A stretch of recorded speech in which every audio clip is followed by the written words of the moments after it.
Bonsoir, nous avons cherché le petit coin de paradis en Suisse. Nous avons trouvé le coin, c'est déjà pas mal, vous allez me dire. Il se trouve en Valais, à 1850 mètres d'altitude, à l'abri des regards. Forcément, il est tout petit, tiny, comme on dit en anglais, minuscule, tiny house. Vous avez peut-être entendu parler de ces maisons qui ont débarqué en Suisse. Ce mouvement venu des États-Unis a traversé l'Atlantique avec quelques arrangements et réglages à la Suisse, tip-top, comme on dit ici. Pour le type, c'est lui, André, un doux rêveur valaisan qui aurait bien aimé trouver lui aussi le paradis pour poser, voire percher sa tiny house au sommet des cimes. Malheureusement, la législation en vigueur dans nos pays alpins est beaucoup plus complexe qu'aux États-Unis. On ne pose pas sa micro-maison n'importe où. Il ne suffit pas d'un permis de conduire, le permis de construire doit être aussi envisagé. Les communes, elles ne proposent pas grand-chose, elles disent plutôt non. Après, c'est aux personnes qui veulent vivre en tiny house de trouver des solutions. Mais c'est vrai que les communes renvoient ces personnes, ceux qui veulent installer des tiny house, dans les campings. Beaucoup moins glamour que ce qu'André avait envisagé. Alors le propriétaire rêveur est devenu agent immobilier. Il a loué pour cet hiver son micro-chalet à cette station de ski. Voilà le top. 18 mètres carrés qui semblent perdus dans la nature. Nous sommes en fait au pied des pistes. Ici, il s'agit de renoncer, là, de consommer. Drôle de paradoxe. Nous sommes décidément bien loin du mouvement venu des États-Unis, du rêve de liberté et de décroissance. L'idée, c'est vraiment de s'inspirer complètement du mouvement Tiny House, mais en l'adaptant un tout petit peu à notre sauce. Des pistes de ski, des hébergements, on en trouve un petit peu partout maintenant. Ce qui peut différencier une station d'une autre, c'est ses idées, sa façon d'amener de la créativité et donner l'idée, tout simplement, de venir à Thion. Une expérience minimaliste pour 150 francs suisses la nuit, sans doudoune, sans moonboot, sans écran, plus sauvage, dit-on, plus consciente peut-être. C'est en tout cas l'idée à l'autre bout du lac de Fabien. Ce jeune entrepreneur franco-suisse rêve d'un monde plus rationnel. Alors il s'est lancé un pari, faire construire sa première micro-maison pour 50 000 €. Une tiny house témoin pour voir grand.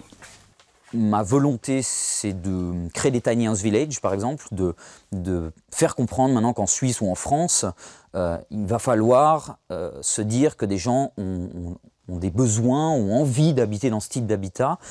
Et voilà, il va falloir faire bouger des choses politiquement parlant pour qu'on puisse trouver des zones où les tiny houses puissent correctement s'implanter. Et le casse-tête n'est pas seulement juridique, il est aussi technologique. Mais le garçon aime les défis avec son équipe d'architectes et de menuisiers. Tout est pensé, pesé aussi, 3600 kilos maximum au total, mesuré et anticipé.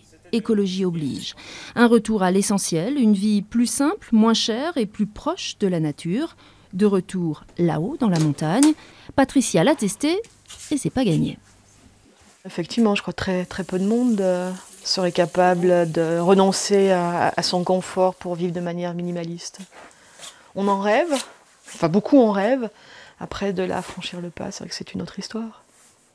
Je pense que la tiny, justement, c'est une belle motivation à vivre la station autrement. Je vous laisse avec nos confrères de la Rail, l'actualité de la semaine en bref. Une actualité italienne sous les ors de la République pour commencer. C'est en costume de gardien du Parc national du Grand Paradis que Milena Berta est venue au palais du Quirinal de Rome recevoir sa décoration de chevalier du mérite national italien des mains du président de la République. Un beau jour qui en chasse un autre, funeste. Il y a 17 ans, pendant son service, elle avait été foudroyée par un éclair. Donnée pour quasi morte par les médecins, elle a maintenant retrouvé son métier et même repris l'alpinisme, sa passion, une renaissance qu'elle dédie à tous ses semblables dans l'épreuve.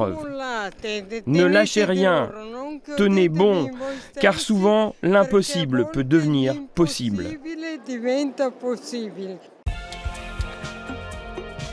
Pas de JO pour les Grisons. Consultés par votation pour pousser ou non le dossier de candidature de Saint-Moritz pour les JO de 2026, les habitants du canton ont dit non à 60%, un score sans appel qui fait le bonheur de Sion et Montreux, deux villes qui restent seules candidates à la candidature devant le comité olympique suisse.